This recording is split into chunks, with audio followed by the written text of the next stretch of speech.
Hello everyone, welcome back to the channel. और जैसा मैंने प्रॉमिस किया था, मैं लेके आ चुका हूँ इस समय जो हमारे फंडामेंटल राइट्स थे उसमें का फर्स्ट राइट इन डिटेल।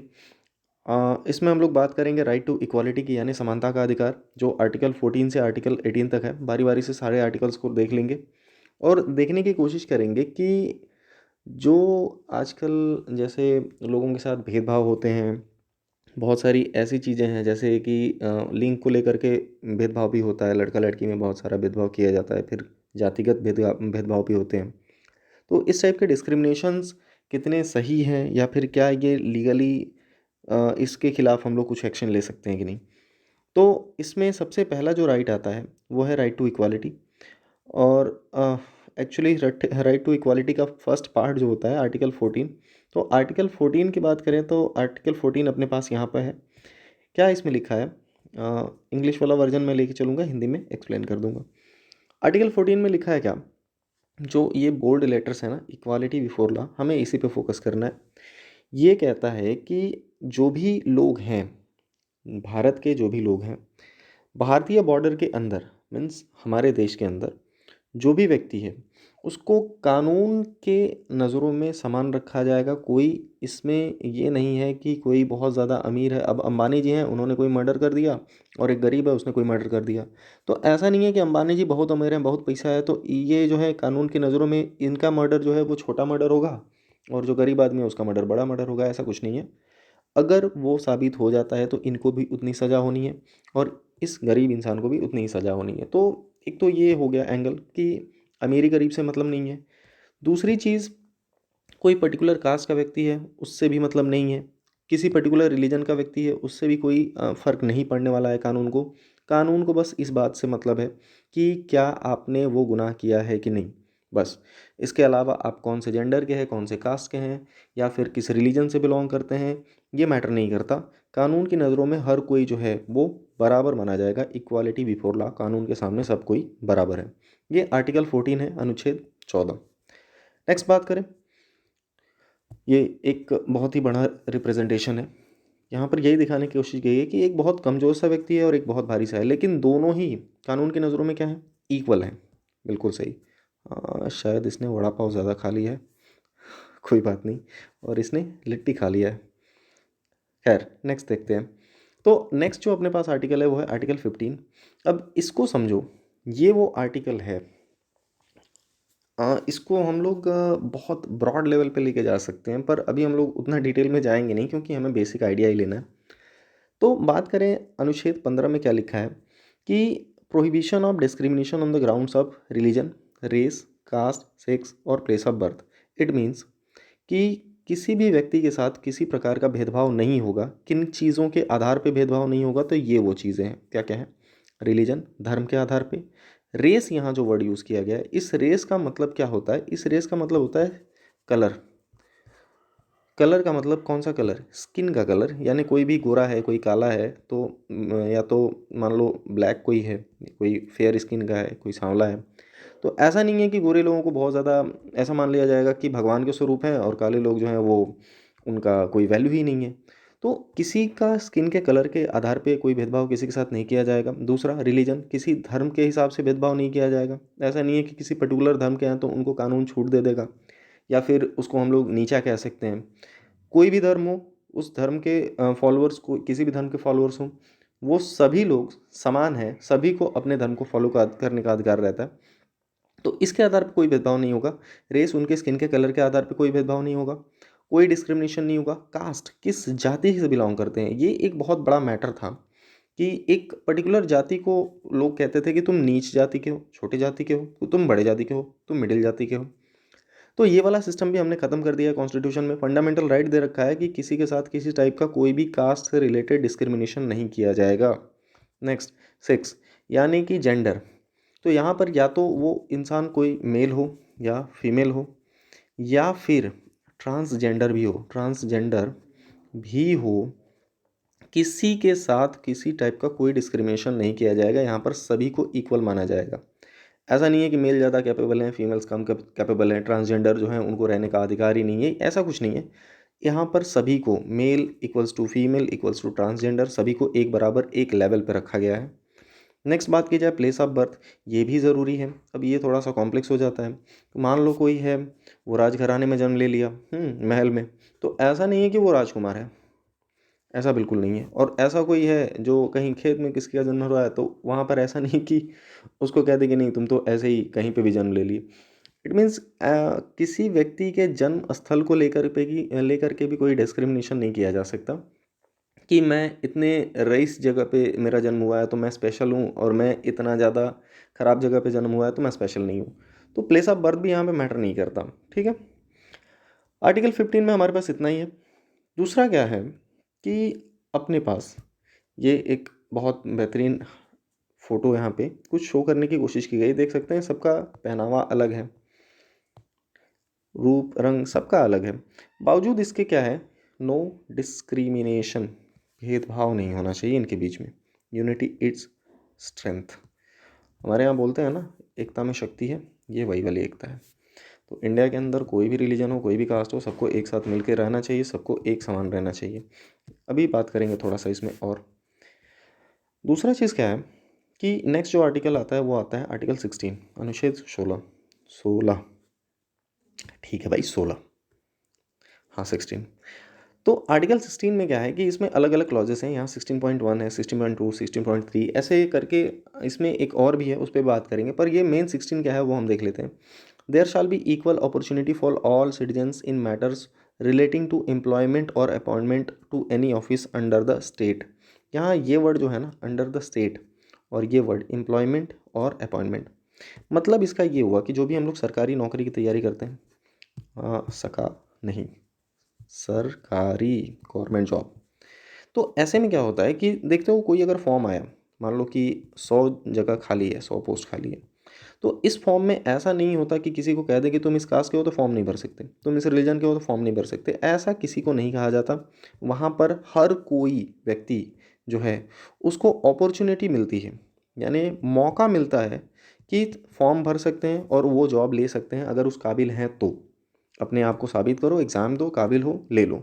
अब इसमें कुछ लोगों का क्रॉस क्वेश्चन ये बनेगा कि भाई रिजर्वेशन फिर क्यों होता है, आरक्षण क्यों होता है, कुछ लोगों का कम नंबर पे भी दे दिया जाता है।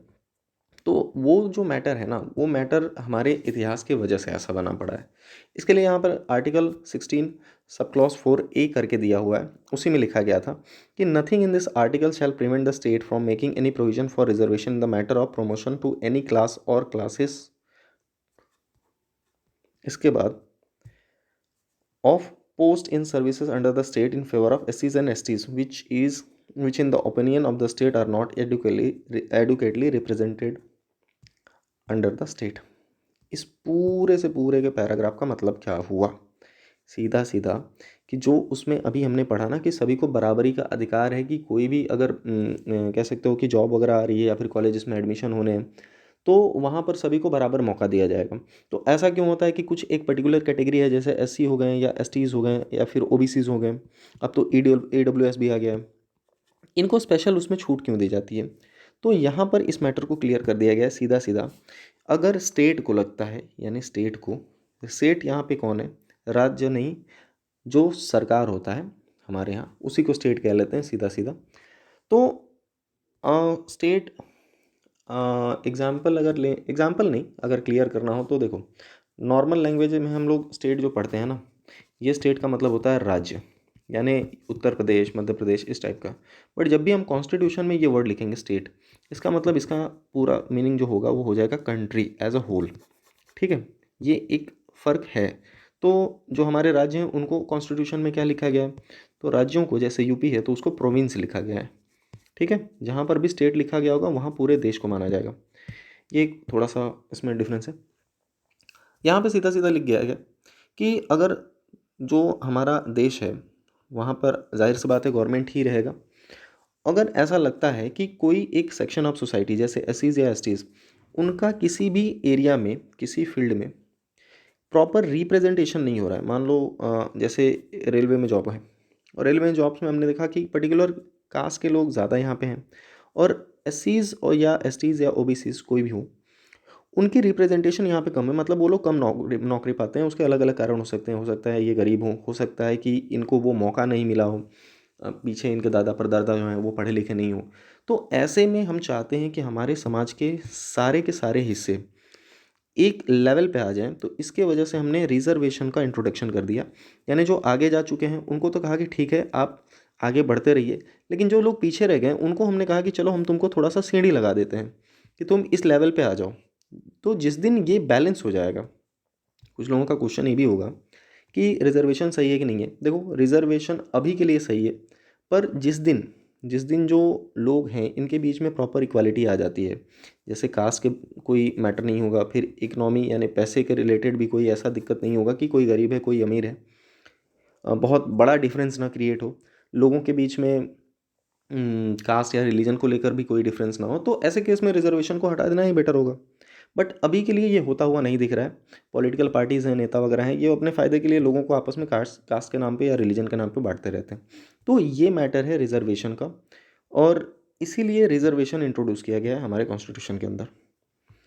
नेक्स्ट जो चीज़ है वो है आर्टिकल 17। अब ये सबसे खतरनाक आर्टिकल है पूरे कॉन्स्टिट्यूशन का।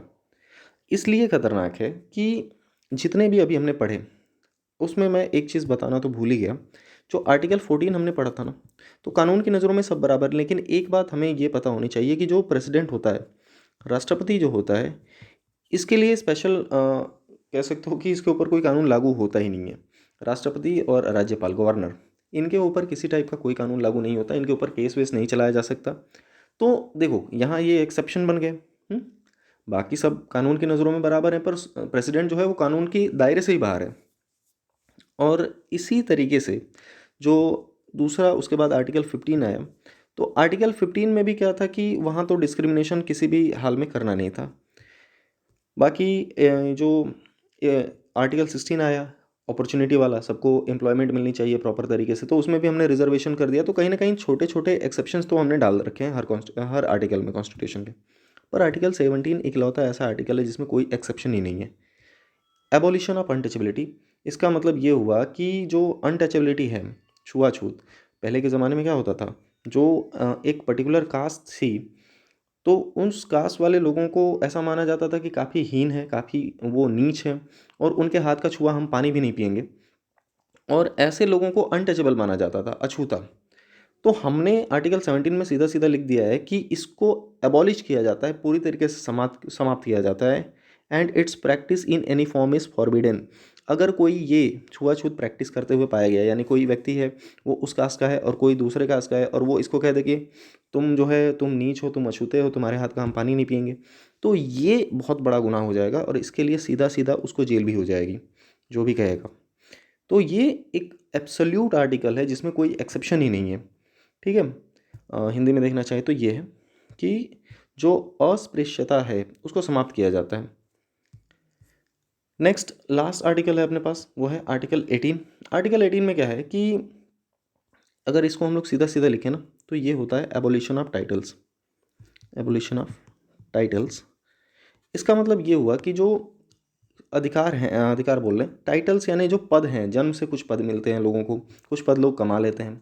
तो एग्जाम्पल में मान लो अगर एक राजा है, उसका बेटा जो बेटा पैदा हुआ उसको हम लोग कुंवर या राजकुमार या राजा साहब इस टाइप का नाम देते हैं, या राजा कोई होता है तो राजा या महाराजा या ज़मींदार साहब। ये सब जो पद हैं ये जन्म से मिलते हैं, मतलब पैदा हुए और आपके पिताजी अगर राजा हैं तो आप भी राजा हैं। तो ऐसे पदों को हमारे देश के अंदर इक्वालिटी लानी थी, तो ऐसे पदों को हमने, जैसे कि राजा, महाराजा, इसके अलावा ज़मींदार, इस टाइप के जो पद थे इनको हमने सीधा सीधा हटा दिया। कहा कि ये पद कोई नहीं रख सकता। हाँ, किस टाइप के पोस्ट हम लोग एक्वायर कर सकते हैं, रख सकते हैं अपने नाम के सामने, तो वो दो टाइप के जो हैं पोस्ट हम लोग रख सकते हैं, अपने नाम के आगे लगा सकते हैं। वो क्या थे? एक तो था डिफेंस। डिफेंस का मतलब जो लोग आर्मी, एयरफोर्स या नेवी में होते हैं, आर्मी, एयरफोर्स या नेवी के अंदर जो लोग होते हैं, ये अगर अपनी जॉब कर रहे हैं या रिटायर भी हो चुके हैं, तो वो अपने नाम के आगे मेजर, जनरल, इसके अलावा लेफ्टिनेंट, ये सारी चीज़ें, विंग कमांडर एट्सेट्रा, जो भी पद उसमें होते हैं उसका इस्तेमाल ये लोग कर सकते हैं। दूसरा जो पद हम लोग यूज़ कर सकते हैं वो है एकेडमिक पद। एकेडमिक का मतलब ये हुआ कि कोई डिग्री अगर आपने ले रखी है, जैसे इंजीनियर ER लगा देते हैं, डॉक्टर DR लगा देते हैं, इसके अलावा और भी चीज़ें हैं। मान लो अगर कोई जज बना हुआ है तो वो जस्टिस लगा लेता है। अगर कोई एडवोकेट है, वकील है, तो वो एडी लगा लेता है या एडवोकेट पूरा लिख देता है। तो जो भी पद हमने पढ़ लिख करके कमाए हैं, वो उन पदों का इस्तेमाल हम अपने नाम के सामने कर सकते हैं। यानी एकेडमिक जो पद हैं, एकेडमिक पोस्ट हैं, वो अलाउड हैं, बट जो बाई बर्थ प्रिविलेजेस थे, जन्म से जो चीज़ें हमें मिल रही थी, वो अलाउड नहीं है। ठीक है, वो अलाउड नहीं है। तो ये टोटल था हमारा आर्टिकल 14 से 18 तक। आई होप आपको लेक्चर पसंद आया होगा। बाकी ये एक इमेज है जिसमें ये दिखाया जा रहा है कि एक महिला अगर वो लोअर कास्ट की थी और ये higher caste, so called higher caste, तो यहाँ पानी भी पिलाना है तो कितना ऊपर से पिला रहे हैं ताकि टच ना हो जाए, टच होगा तो अछूता हो जाएगा, ऐसा मानना था लोगों का। तो खैर ये था आज का लेक्चर, आई होप आपको पसंद आया होगा। और बाकी नेक्स्ट जो आएगा अगले वीडियो में, वो हम बात करेंगे राइट टू फ्रीडम की। थैंक यू एवरीवन और जय हिंद।